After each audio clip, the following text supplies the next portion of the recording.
Libya, the country everyone thought was permanently stuck between chaos and nostalgia, just got hit with a political shockwave.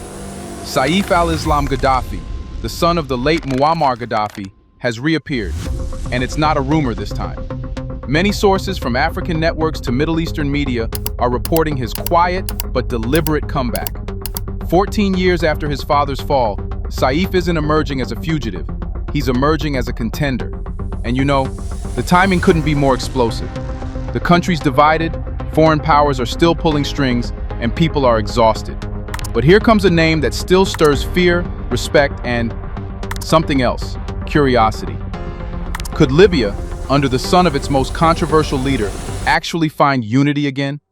Or is this just history trying to repeat itself in a brand new disguise? Let's find out.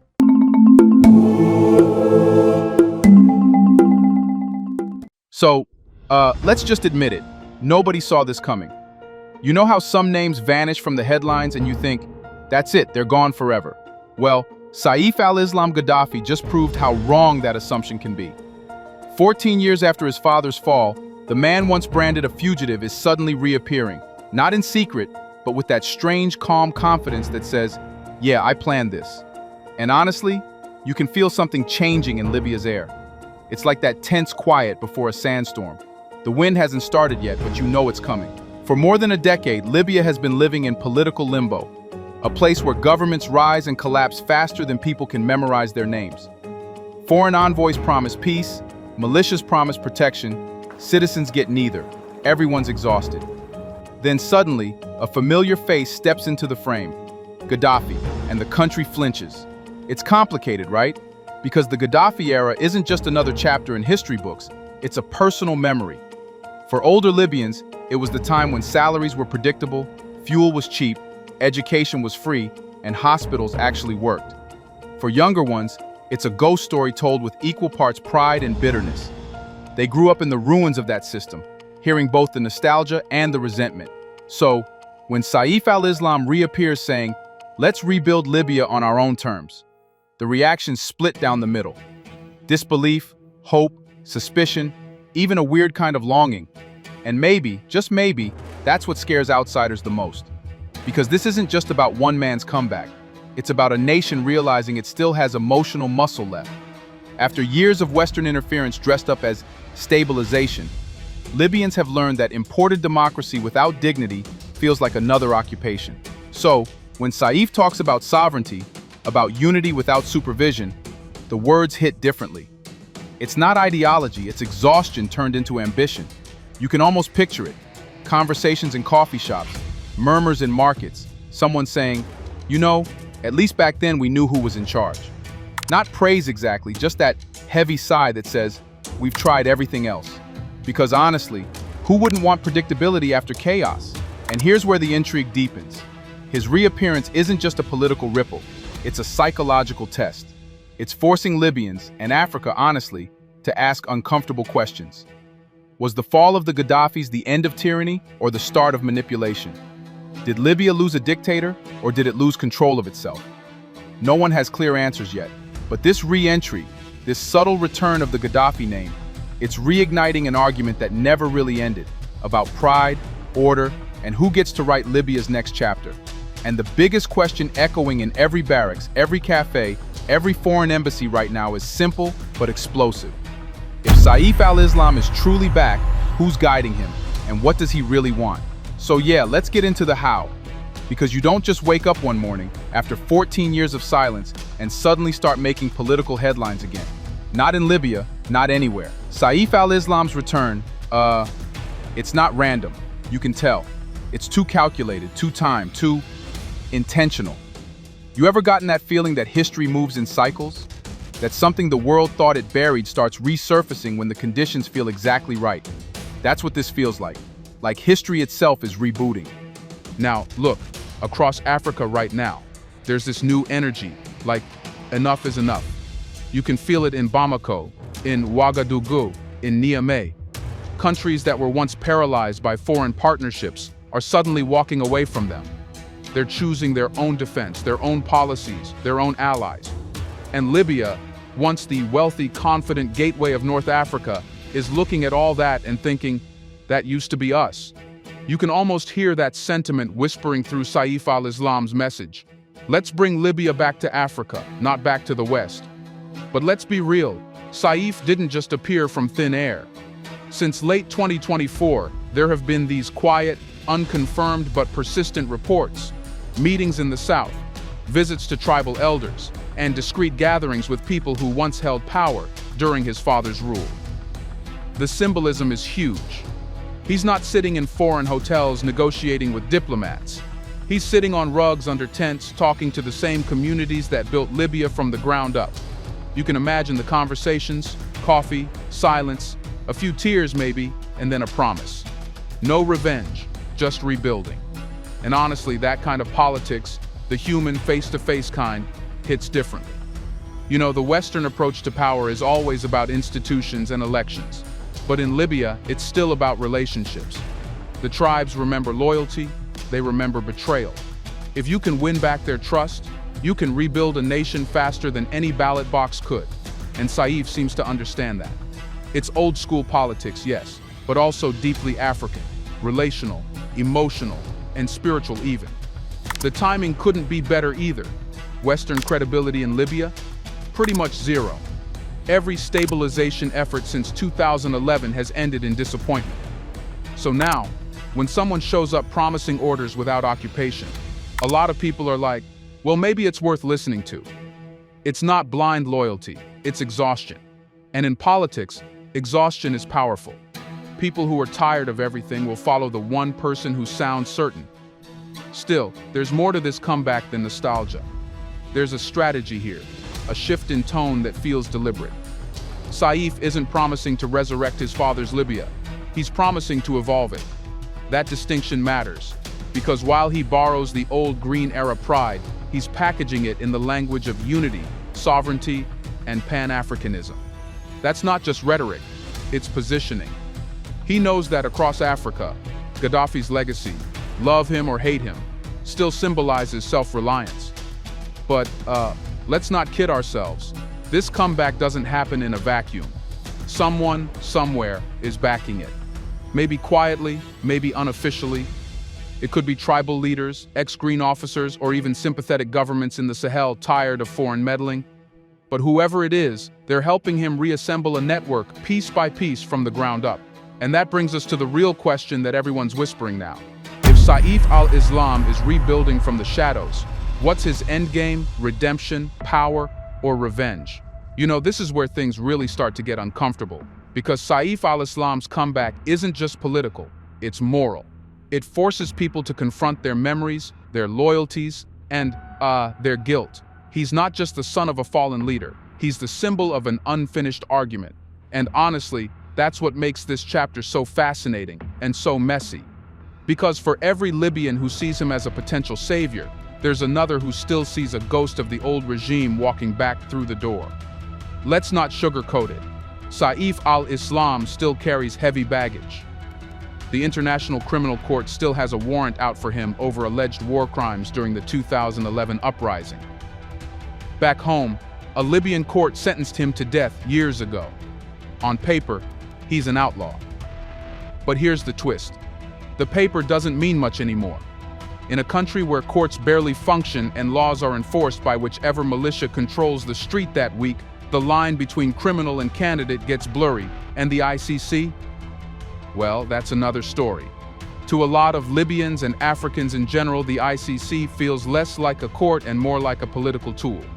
They've watched the same Western nations that toppled their government lecture them about justice. They've seen bombs fall in the name of humanity, and then watched the people responsible walk free. So when The Hague points a finger at Saif, most people just shrug and say, right, the same people who destroyed our country want to teach us morality? It's not support for him as much as it is rebellion against hypocrisy. Now, let's talk about nostalgia. Oh, that word carries so much weight in Libya. You'll hear old men talk about the days when gas was cheap and food subsidies existed. You'll hear women remember how hospitals and schools actually worked. And then you'll hear the silence, the kind that follows when people realize they can't even dream about those things now.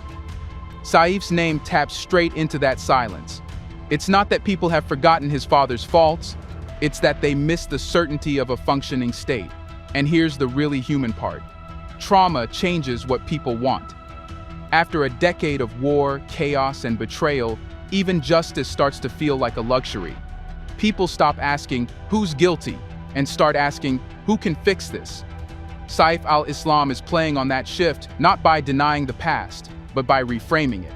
His allies talk about Libyan solutions and African reconciliation.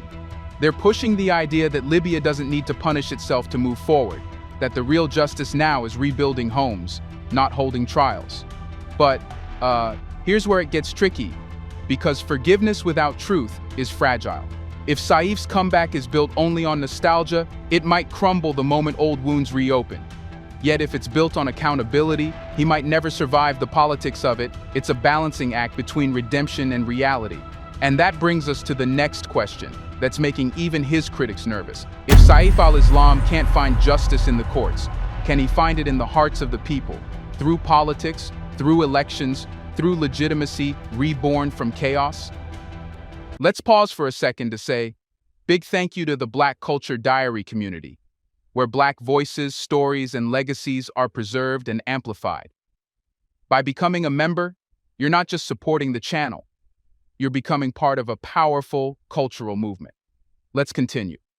All right, so here's where things get complicated, like really complicated. Because, it's one thing to talk about forgiveness and nostalgia, but turning that into actual power, that's a whole different battlefield. Libya today isn't a country with one door, it's a maze.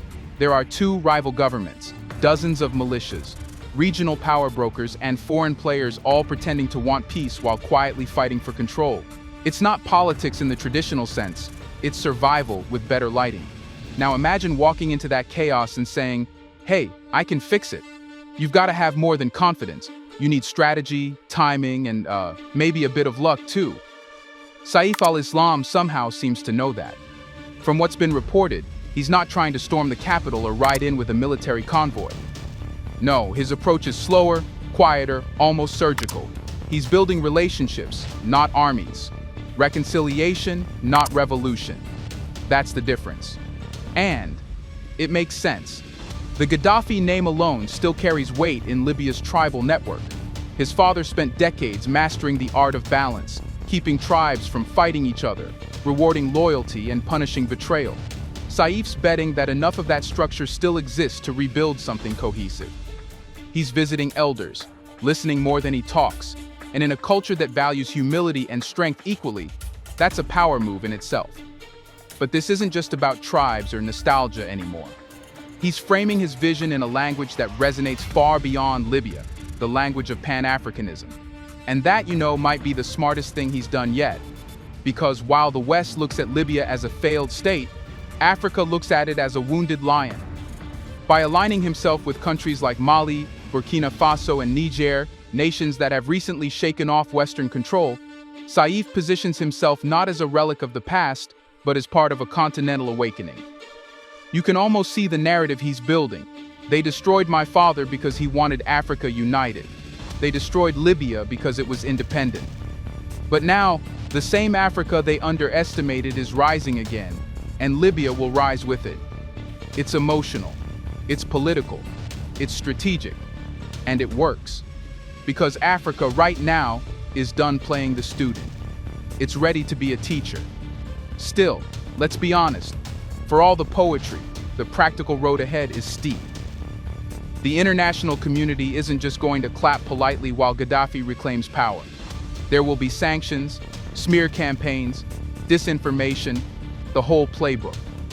Inside Libya, militias who profit from chaos won't surrender easily either. But Saif's secret weapon might be something no one planned for: exhaustion. After years of war, people are too tired to fight, too broke to resist, too desperate to care who leads as long as they lead well. So, yeah, the stage is being set. The pieces are moving. And if he keeps playing it right, if he wins the people before he wins the power, he could actually do it. Which raises the next bigger question. If Libya does stabilize under him, what does that mean for the rest of Africa? For sovereignty, for alliances, for how the continent defines power itself. Here's a reminder to please like and share the video and subscribe to our channel to watch more videos on Black culture, history, civilization, and identity. Let's continue now. Sometimes a country's story ends up becoming a mirror for an entire continent. And Libya might just be that mirror right now. Because, let's be honest, this isn't just about one man's political comeback. It's about what that comeback represents. It's about what Africa lost when Libya fell, and what it could regain if Libya rises again, this time on its own terms. When Muammar Gaddafi ruled, Libya wasn't just a state, it was a statement. It was Africa's financial backbone. The man built universities across the continent, funded satellites, and pushed for a single African currency backed by gold, something the West never wanted to happen. And now, 14 years later, his son is standing on the same soil, looking at a continent that's quietly rediscovering the same dream his father had: unity without permission. If Saif al-Islam succeeds even a little, it could spark a shift much bigger than politics. Imagine it, a Libya that reopens its oil lines, not under the IMF's watch, but under African-led investment. A Libya that reconnects with the African Union, not as a defeated project, but as a sovereign partner. A Libya that trades directly with its neighbors, bypassing the middlemen who've been making billions off African resources for decades. That's not just economics, that's psychology. It's Africa, remembering that it doesn't need a babysitter to grow. And, this is the part that gets emotional. Because Africa's relationship with Libya wasn't just transactional, it was spiritual. During the Gaddafi years, African students studied in Tripoli for free. Refugees were given jobs. Roads were built connecting sub-Saharan countries to the Mediterranean. It wasn't perfect. No era ever is, but it was an age of ambition. When Libya fell, that ambition collapsed too. And ever since, Africa's been walking around with a missing limb, pretending not to limp. Saif's reemergence feels like that limb twitching again, like the continent remembering it can still move. But here's the delicate part.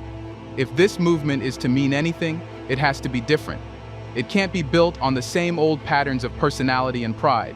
It has to be collective.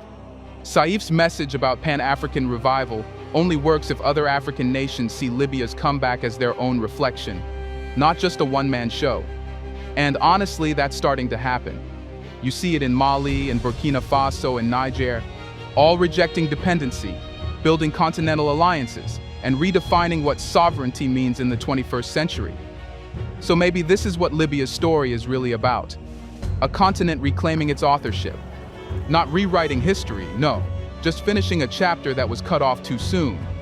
The idea that Africa can make mistakes, fall, learn, and still rise without Western validation. That's power. Still, there's a question that lingers, a question no one wants to say out loud but everyone feels. If Libya truly rises again, will Africa follow?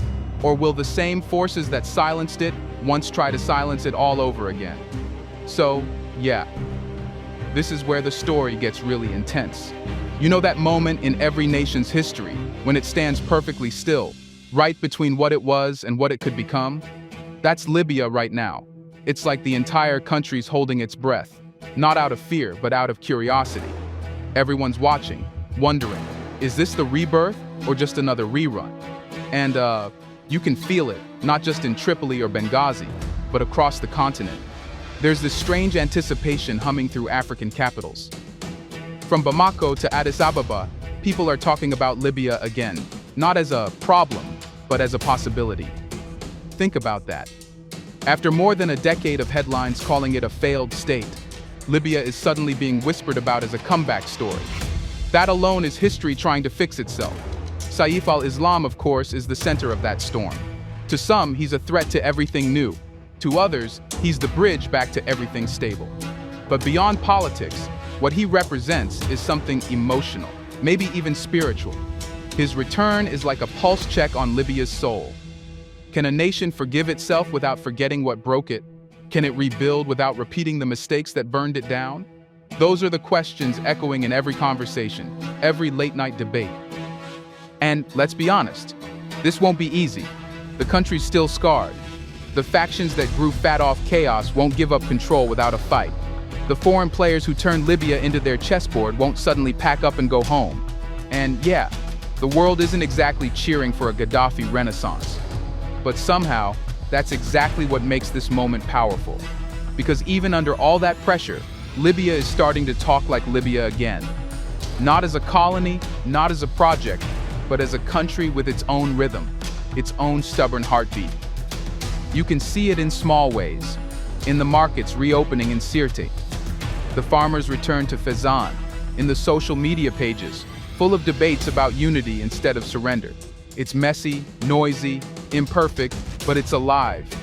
And after so many years of being defined by others, being alive on your own terms is already a victory. What happens next? Well, that depends on whether Libyans can hold their nerve long enough to reclaim what's theirs. If Saif al-Islam succeeds, even halfway, he won't just be the son of a fallen leader. He'll be the man who forced the world to admit that Africa's broken experiments weren't failures, they were rehearsals. Rehearsals for sovereignty, for dignity, for self-respect. And maybe that's the real story here.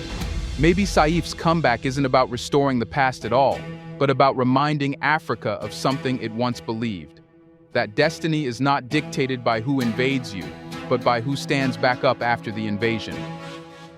So, yeah, as the desert winds sweep across Tripoli and the sun drops behind those stubborn hills, the question still hangs in the air like a drumbeat waiting for rhythm.